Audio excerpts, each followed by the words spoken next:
पिछले ही दिनों हमारी समाज के दो नौजवान यूनिवर्सिटी में लड़ लिए, परंतु तो कोई छोटी मोटी बात होता उसको घर में ही समझौता कर लिया करो, आगे मत बढ़ा करो।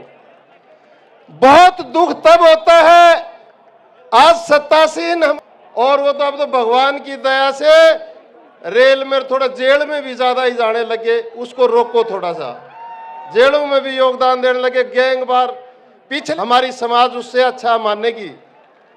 हम ऐसा कोई काम हमारे मंत्रीगणों से नहीं करवाएंगे जिससे उन मंत्री का सिर नीचा हो और हमारी समाज की बदनामी हो। हमारे मंत्रियों को मान ली दोनों एक साथ ठीक नहीं। आदरणीय पहलवान जी आपके मंच पर विराजमान दोनों ही पार्टियों के नेतागण आज इस महाकुंभ के दो महारथी, इस कुंभ की रचना करने वाले जाट महासभा के अध्यक्ष आदरणीय राजाराम जी मील और आदरणीय विजय पूनिया जी, समस्त नेताओं के नाम लूं उससे अच्छा है कि हमारे बीच में सत्तासीन पार्टी के अध्यक्ष आदरणीय डोटासरा जी विराजमान हैं। बहुत ही सरल स्वभाव के अच्छे व्यक्ति हैं और भारतीय जनता पार्टी के आदरणीय सतीश पूनिया जी, ये भी एक उगते हुए सूर्य के रूप में हमारी समाज में हैं।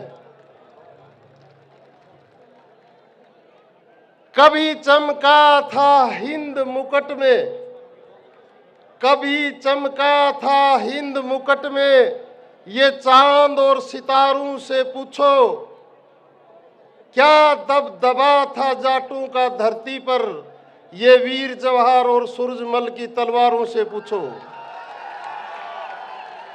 वीर और बहादुरों में आपके बीच में 5 ही मिनट का समय है, उस 5 मिनट के अंदर बहुत ज्यादा तो नहीं है, लेकिन आज राजस्थान की धरती से आए हुए राजकुमार और राजकुमारियां, हमारे बुजुर्ग और नौजवान, मैं इतना कहना चाहता हूं, एक लड़के ने अभी इस्लाम पर पीएचडी की है और उस पीएचडी का सारांश ये था, उस लड़के से पूछा गया कि इसका सारांश क्या है।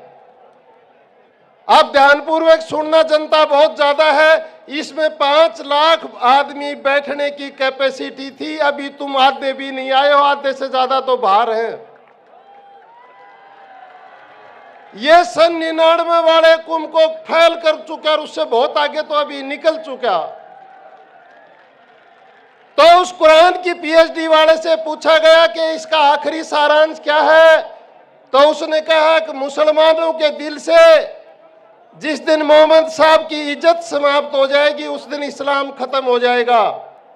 अर्थात मैं जाट नौजवानों से कहना चाहूंगा, आपके दिल से भगवान तेजाजी, महाराजा सूरजमल और हमारे बुजुर्गों की इज्जत समाप्त हो जाएगी तो हमारी समाज का भी विघटन हो जाएगा, सत्यानाश हो जाएगा।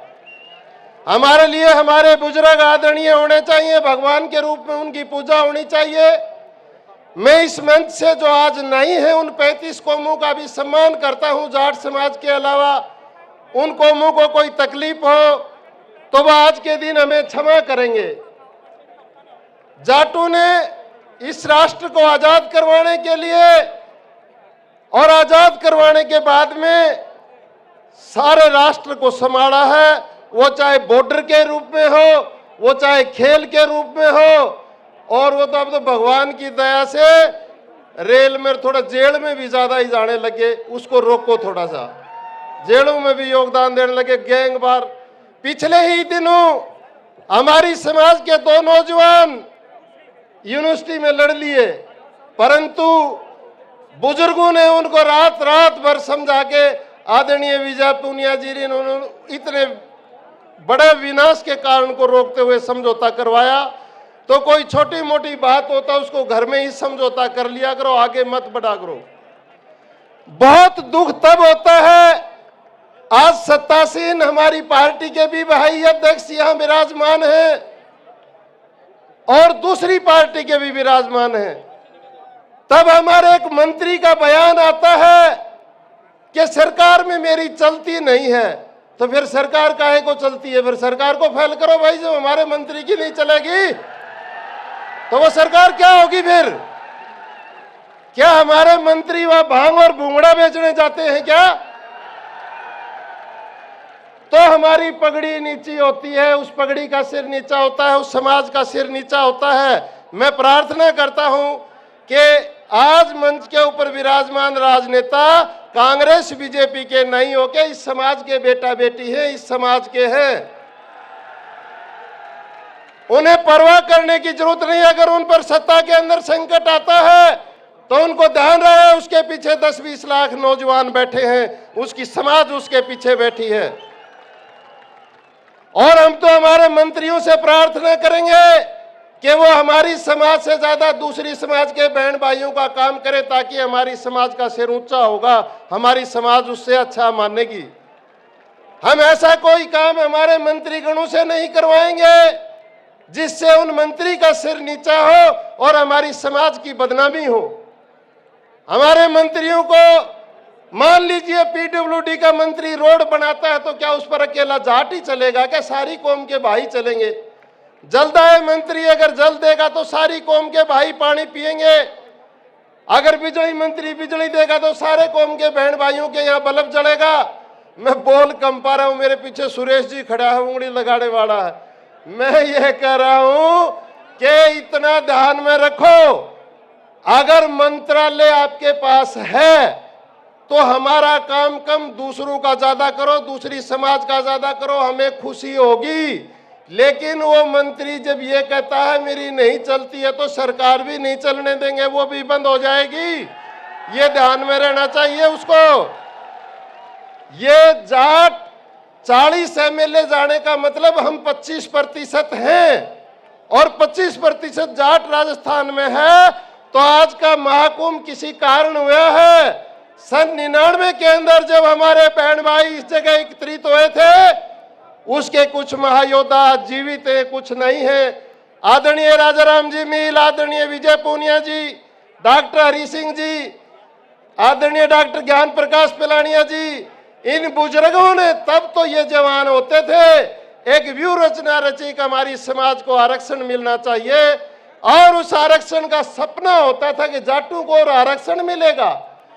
परंतु इसी जगह पर जाट इकट्ठा हुआ और सरकार ने हमें आरक्षण देना पड़ा। उस आरक्षण का महारथी आज भगवान के पास है। आदरणीय वाजपेयी जी इस पृथ्वी पर नहीं है। हमारी समाज की तरफ से उनको प्रभु आत्मा को शांति दे।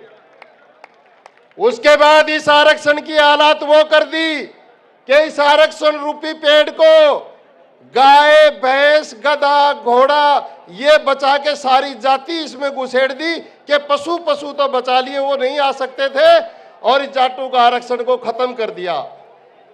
जाटों के आरक्षण के इस पेड़ को इतनी भारी दीमक लग गई, इधर दवाई डाले तो उधर बढ़ जाती, उधर दवाई डाले तो इधर बढ़ जाती। फिर हमने सोचा कि ये एल्ड्रिन से खत्म नहीं होगी। 5 तारीख को जाट महाकुंभ रखो, जाट का पसीना इस दीमक को खत्म करेगा। आज जाट की गूंज, मेरी गारंटी है, ये जाट की गूंज आज इस सरकार को नहीं, दिल्ली सरकार को नहीं, विदेशों तक जाएगी कि जाट समुदाय कितना भोला, सच्चा, साधारण, साफ दिल का है। आप बड़ी शांति के साथ आए हो, उसी शांति के साथ लौट के जाना। आज कोई छोटी मोटी घटना अगर बाहर हो गई तो आप नहीं, समाज बदनाम हो जाएगी, समाज की पगड़ी नीची होगी। आप उसका ध्यान रखते हुए ही यहां से लौटोगे। समय बहुत ज्यादा बोलने का नहीं है। राजनेता हमारे भाई बंधु बहुत हैं मंच पर। हमारे सबसे प्रेम आदरणीय गोपाल जी महाराज दादू दयाल नारायणा से पधारे हुए हैं, और भी समाज में बहुत है। मेरे भाइयों, आज का दिन हमने गांव-गांव आदरणीय राजाराम जी के साथ आपको याद दिलाया था कि हमारी मांगे हैं, वो मांग नहीं मानी गई। तो मैं ये कहता हूं, भगवान परमात्मा को भी मनाने की मर्जी रखता है, ताकत रखता है, उसको भी मानना पड़ेगा। इस पृथ्वी के ऊपर जाट समाज नहीं रहेगी तो मैं कहता हूं इस पृथ्वी पर कुछ बचेगा भी नहीं, क्योंकि बॉर्डर के अंदर, बॉर्डर के ऊपर जाट के अलावा कोई नहीं, खेल में जाट के अलावा कोई नहीं, रेल में जाट के अलावा कोई नहीं, 80% जाट जेल में, उनके अलावा कोई नहीं। तो हम उनको रोक ले, दूसरों को रोक ले, चलो बहुत हो गया। पर हमारे मंत्रीगणों से प्रार्थना है वो सरकार में निर्भीकता से काम करे, और उनके ऊपर दबाव आता है तो ये समाज उनके साथ खड़ी है, घबराने की जरूरत नहीं। हम देंगे सर्टिफिकेट, समाज देगी।